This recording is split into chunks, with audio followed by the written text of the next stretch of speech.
Hello, public opinion aficionados, and welcome to Rasmussen Reports, the independent pollster who's just messing it up for everybody. Imagine you're a mainstream media pollster right now. Your boss wants Kamala Harris to win.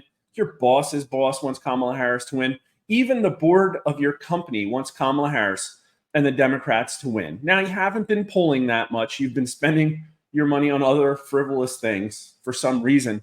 And the last time you polled was a month ago. Now, you really want to show in your next poll that Kamala Harris is up 4, maybe 5, maybe even 6 points, trying to get her to that coveted number that Biden was at 4 years ago. But the problem is, you need some cover. There really hasn't been any news. There was a debate. Nobody really thinks it moves the needle. Not even the people that wrote all of the articles saying that Kamala Harris was stunning and brave and just absolutely trashed Donald Trump. Oh, and by the way, Rasmussen Reports will be coming out with numbers that show, if anything, Trump only lost by a little. And again, it didn't move the needle. But the problem is you want to show leftward movement. And there's this pesky Rasmussen Reports, who for the first time ever, not in the last cycle, not in any of the cycles before that, is now putting out daily data points. And what that data shows is that the race is still absolutely rock solid at Trump +2 nationally. And that's what we're going to go into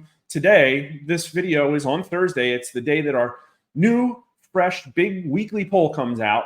And yeah, we poll weekly more than anybody else in the industry, even though we have the smallest budget. And you can set your clock to those numbers because we don't believe in timing poll releases to get a media boost. I think that's really kind of election interference.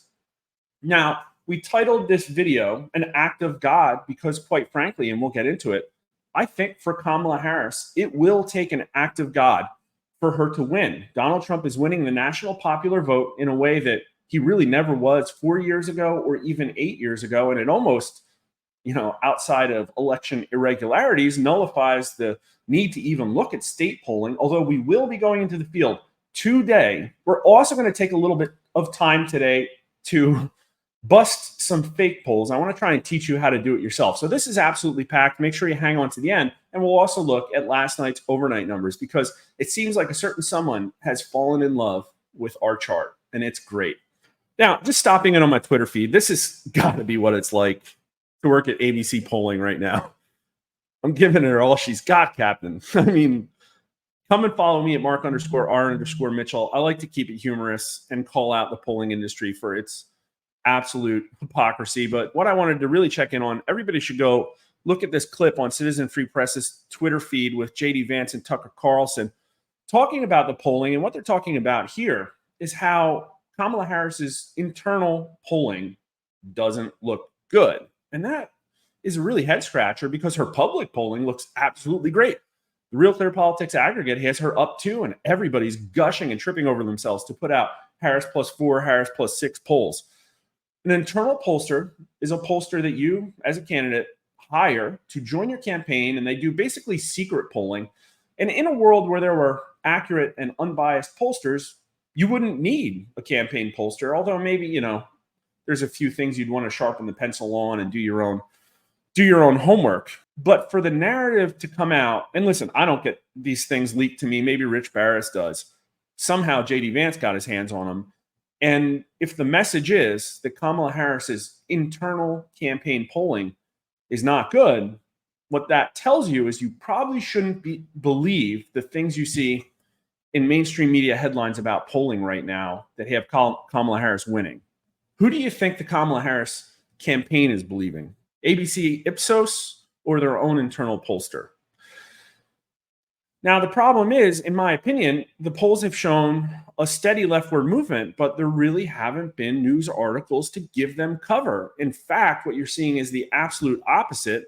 Like this stunner from yesterday, for the first time since 1996, the Teamsters Union will not endorse a Democrat president. Now, they chose to sit this one out. But what's really fascinating, and if you want to go look and find this for yourself, is there were some documents released about the polling they conducted of all of their massive number of largely male Rust Belt blue-collar workers. And those people are going Trump by 58%. Isn't it crazy that Quinnipiac, who was like 12 points left in some of the states 4 years ago, goes into Pennsylvania, finds that Harris is up 6 the same day that the Teamsters released their internal polling showing Trump winning by like 20 points or something like that. But here's the Real Clear Politics aggregate. And here's our +2 from last week. We'll be putting a +2 out from this week very shortly. Atlas Intel, a really good pollster, has Trump up 3. New York Times Siena put a new poll out. I think 2 weeks ago they had Trump +1. They have it narrowed to a tie.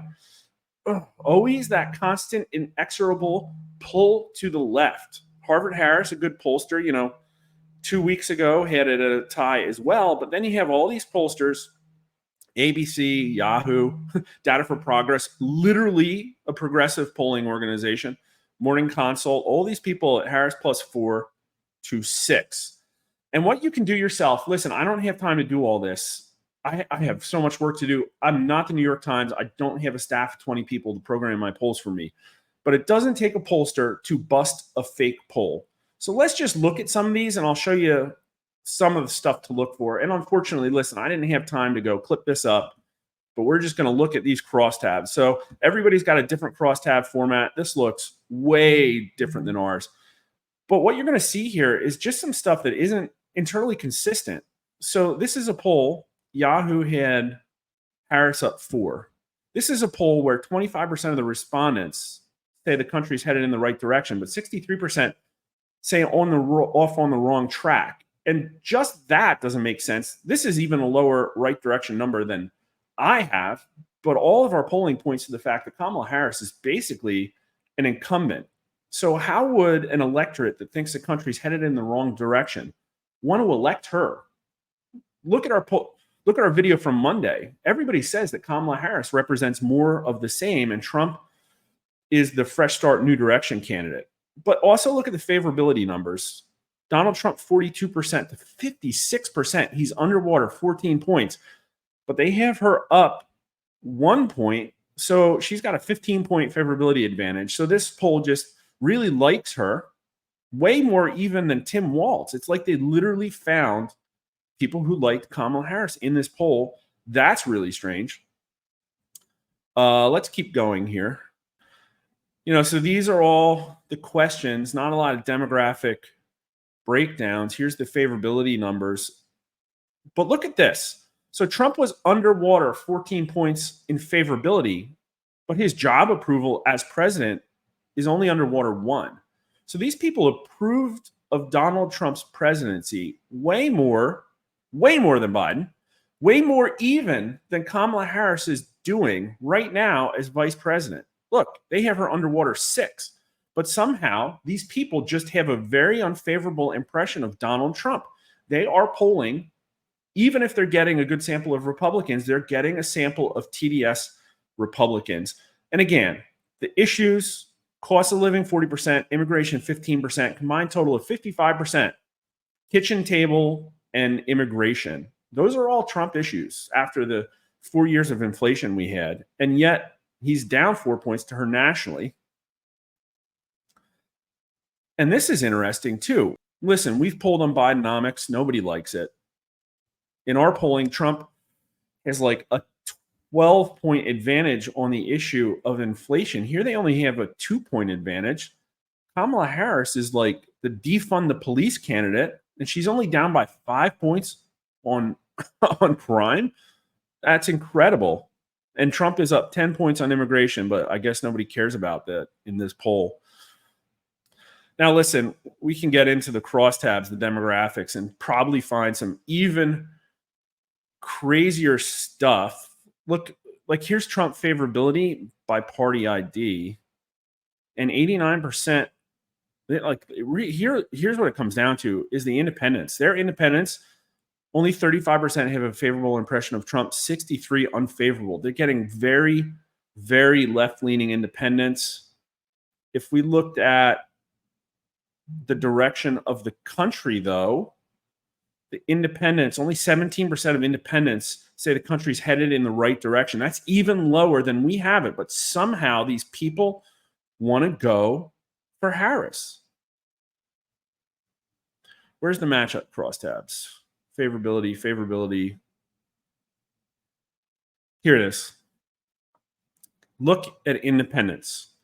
They have independents going to Kamala Harris 47% to 37%. So this is a post-debate poll. Think back to all the news you saw about even CNN's independent panel who watched the debate, and all of them swung Trump. The independent panel of Fox News that had the diagram that showed that they tracked almost exactly with Republicans. And say to yourself, is Kamala Harris really winning independents by 10 points? Listen, this thing's 154 pages. We're not going through all of it, but I'm telling you, you just read this thing and it will not match what you're seeing in the news. But here's the important point. Sample is weighted, blah, blah, blah, race. They add education. We don't. They did do election turnout and presidential vote. So they are using recalled vote, a bunch of other stuff. Respondents were selected from YouGov's opt-in panel to be representative of all U.S. adults. So they have their own panel. They're cultivating their own data source. They go to these people every time they do a poll, and they can basically paint their own picture of what the electorate looks like. Trust me, bro. I mean, at this point, like, you look at the crosstabs and it looks nothing like my numbers when you look at the demographics. Really, at this point, you got to go look at their track record and say, all right, well, how did this panel, this specific pollster with this specific data source do 4 years ago and 8 years ago? Because it probably hasn't changed much. But let's look at Morning Consult. Oh, this is all they put out. Again, they have independents going for Harris. A little bit more believable 6 points here. And they have a bigger crossover advantage for Democrats. That's kind of weird.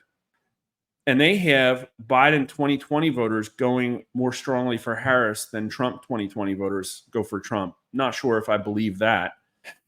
And I guess I can understand the black vote here, but the 18 to 34-year-olds going 15 points for Kamala Harris, again, doesn't look like my numbers. But here, you know, these people were Harris plus 6. Everybody's going to say it's a super accurate poll because of 11,000 likely voters. There's a difference between precision and accuracy. And Morning Consult has also, if you look at their track record, got a pretty baked in leftward slant. But unfortunately, no crosstabs. I guess it's behind a paywall or something. Here are the ABC News Ipsos results, also a post-debate poll. What we have here is also a Harris plus 4 result. A lot of stuff to look at. Post-debate, 6 points. Wow, no debate movement. So all of this comes from August. Fascinating. But here are the demographic breakdowns, and they have 18 to 29-year-old likely voters going 60-40 Harris to Trump. I don't believe it. They have independents going by 9 points among likely voters to Harris over Trump. They only have black people going 9% to Trump. Put that number in your back pocket for later. Trump is losing by 17 points among Hispanic voters in their poll. But look at that. This number I do believe. White evangelical Protestants go to Trump 80 to 17%. But this is fascinating. Trump's got a 7-point advantage on economy and inflation. Harris is protecting American democracy. What issue is that? Crime and safety, Trump only wins by 1 point. Trump's up on the biggest issue, economy, by 7, but he's down by 6 in this poll. Trump's up by 10 on the second biggest issue, immigration. He's down by 6 in this poll. All right, let's see if we can find favorability numbers. To me, that's one of the quickest tells. Kamala Harris favorability, 47% positive, 44% negative, +3.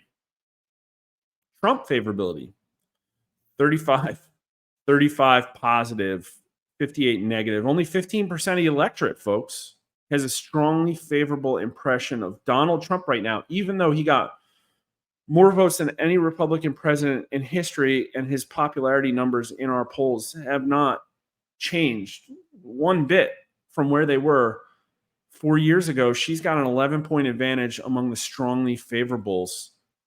Strongly unfavorable for Trump, 44%. She's only got 32%. This poll has Trump losing by 6. But what's this? 35, 55, 22, 25-point favorability disadvantage for Donald Trump in this poll. And look, they have these numbers like going back. Like, let's just randomly pick the fall of 2016, an election that Donald Trump won. They had him at 31% favorable, 66% unfavorable. And what you'll find too, let's just look at the word panel. This is the Ipsos Knowledge panel. I think it's made of like 66,000 Americans. Again, they're cultivating their own data source, and it's been perennially left. Look at the favorability numbers from 8 years ago. Donald Trump won the Oval Office when this poll only had him at a 33% favorable number. All right, enough beating around the bush. Here's the poll. Here are the crosstabs, and it's like exactly the same as last week. Donald Trump's winning 49%. Kamala Harris is getting 47%. In all of our polling, this 49%, this number, Donald Trump earned it. He started back in 2016 in the low 40s. He got better in the mid 40s in 2020. The Biden administration changed a lot of people's minds. It moved a lot of independents. Listen, independents went lower, I think it was 12 or 13 points, lower double digits for Biden in 2020. And now they're going Trump, and that's what's made up the difference. So at the end of the day, you're going to have to figure out, are you going to trust ABC News, Ipsos, YouGov, any of these other people that Kamala Harris is winning independents by 6 to 12 points? Or are you going to trust us, Atlas Intel, New York Times, Trafalgar, Rich Barris, people who are trying to be accurate or their business fails, except for maybe the New York Times? They can afford to be wrong. That the independents have changed their mind and are going Trump. And think back to all the news you saw after the debate. Donald Trump's winning men by 9 points, down 5 points among women. I think that's pretty in line with what we've been seeing. He's actually doing quite well again with the 18 to 39-year-olds. Could be all that stuff that's happening on TikTok right now. Winning by 6, middle-aged voters only down by 3 among 65 and older. Yeah, Rich, there's probably some response bias here. This is probably going to be more like tied to up among 65 and older. There's only so much you can do when you have all of these fragmented data sources and only a few variables you can weight by. White voters go 10 points Trump. Yep. 30 points. Didn't YouGov say 9 points? No, that wasn't YouGov. That was ABC Ipsos. Said that Trump is only getting 9% of the black vote. That's like what Republicans were getting when Romney was running, practically. I've seen consistently over the last 10 years a ratcheting up of support among black voters, not for Republicans, but for Trump. And he's down 4 points among Hispanic voters. I think this looks actually, we've had some wacky results. I think this is probably what it's going to wind up being. Here are the party numbers. And unlike the other two pollsters we looked at, Donald Trump has a crossover advantage. He is winning by 72 points among Republicans. Kamala Harris is winning, by only 66 points, 6-point crossover advantage among Democrats. Independents, this is narrower, but I think, sometimes you get more conservative independents. Sometimes you get more Trump-supporting Republicans. Donald Trump's only winning 4 points among independents. I'm actually kind of happy to see this firm up. But whether or not the Trump support's in this column or this column, I don't think it matters that much. So yeah, Trump +2. The week before that, Trump +2. The week before that, Trump +1. The same results as New York Times. Maybe that was noise. Maybe Kamala Harris was successful. Holdover of all the positive press from the DNC. But I'm pretty comfortable where we're at right now, sitting in between the New York Times and Atlas Intel. And maybe these numbers will narrow as more money gets spent on the race, or maybe something major will happen in the news media. But listen, if a second assassination attempt doesn't appear to be moving the numbers, again, I think it takes an act of God for Kamala Harris to get over this popular vote hump. And maybe we're a point too right, maybe 2 points too right. We've never been like 3 points too right in a presidential cycle, let alone any cycle. So yeah, that's tough. That's like Donald Trump doing better in the national popular vote than he did against Hillary Clinton.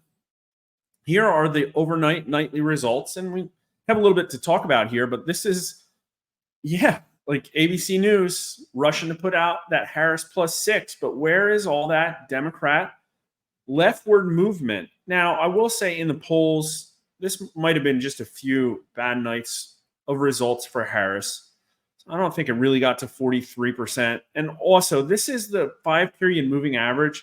It's only an approximation of what our weekly polls come out to, because some of these individual data points have certain demographics that will wind up getting more heavily weighted than others. But really, let's just say her floor here was 44%. And Donald Trump, this is probably really a 4-point race here, even though it looks like a 5-point race. And it's gone to a 2-point race. So since the beginning of August, because of the DNC and the debate and all the positive press, basically Kamala Harris has tightened the race 2 points.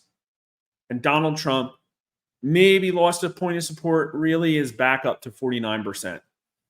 Maybe his average is 48.5 over the long run.